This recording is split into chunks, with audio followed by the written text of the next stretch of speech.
আসসালামু আলাইকুম। কি অবস্থা, কেমন আছেন? আশা করি সবাই ভালো আছেন।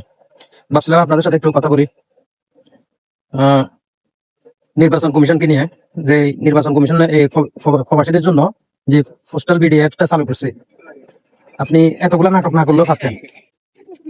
নাটক তো করছেন করছেন, এখন বর্তমানে আমরা যত কষ্ট করি পারি আমরা এটা লগ ইন করছি, যতগুলা বিস্তারিত লাগে ইংলিশ বাংলা সব আমরা দিয়া কোন রকম ওকে করে ফাটাইছি, গেছে জমা হয়েছে। এখন আমাদের নির্দিষ্ট পোস্ট অফিসে ব্যালট পেপার ফাটানো হয়েছে। এখন ব্যালট পেপারটা আমাদের রিসিভ করতে হলে 20 টাকা দিতে হবে। যদি আমাদের নিকটস্থ জায়গায় আনি দিয়ে যায় তাহলে 30 টাকা দিতে হবে। এত নাটক কেন? হ্যাঁ, আপনি অ্যাপসটার ভিতরে তো সবগুলো করে দিতে পারতেন। নাটক শুরু করছেন না নির্বাচনের নামে। আমাদের প্রবাসীদের ভিতর কতজন এত উচ্চ শিক্ষিত মানুষ আছে যে আপনি এই যে এত নাটকগুলো করলেন, এতগুলা ধাপ, ভালো কথা তারপরে করছেন যতটুকু মানুষের সম্ভব, যত যে বুঝছে, যে যতটুকু বুঝতে পারছে বা কারো সহযোগিতা নিয়ে আসে অ্যাপসটা সেটিং করছে। কিন্তু অন্য কোনো দেশে দেখি নাই যে এই যে আপনার এই ফিটা দিতে হবে। আমি যাইয়া আমার 1 ঘন্টা সময় লস করে, 1-1.5 ঘন্টা 2 ঘন্টা সময় লস করে আমি পোস্ট অফিস থেকে রিসিভ করে আনবো, তাও আমার 20 টাকা দিতে হবে। আমার বাসায় যদি পৌঁছায় দেয় ওরা, তাহলে 30 টাকা দিতে হবে। কেন এত নাটক কেন? ফাজলামি শুরু করছেন না ওখানে বৈশা? এতগুলো শহীদের বিনিময়ে আপনাদেরকে বসে যায় এইসব নাটকের জন্য না? ভালো হয়ে যান, ভালো হয়ে যান, সময় তো আর বেশি নাই।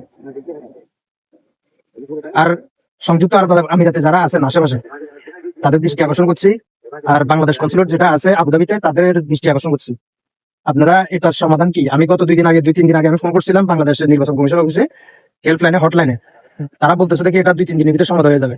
এখন পর্যন্ত সমাধান হয়েছে হয় নাই।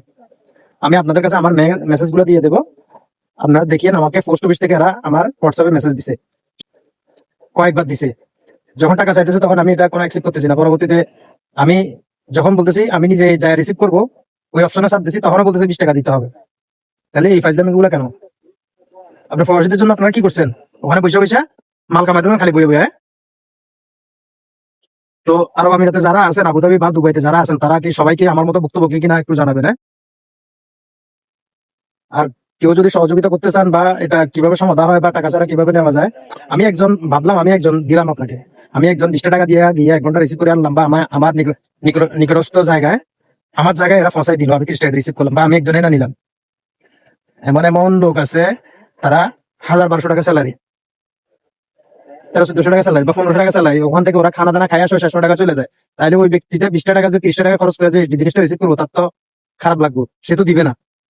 আপনার ব্যালট পেপার আপনার কাছে আবার রিটার্ন যাবে। তো এই ধরনের নাটকগুলো কেন করলেন?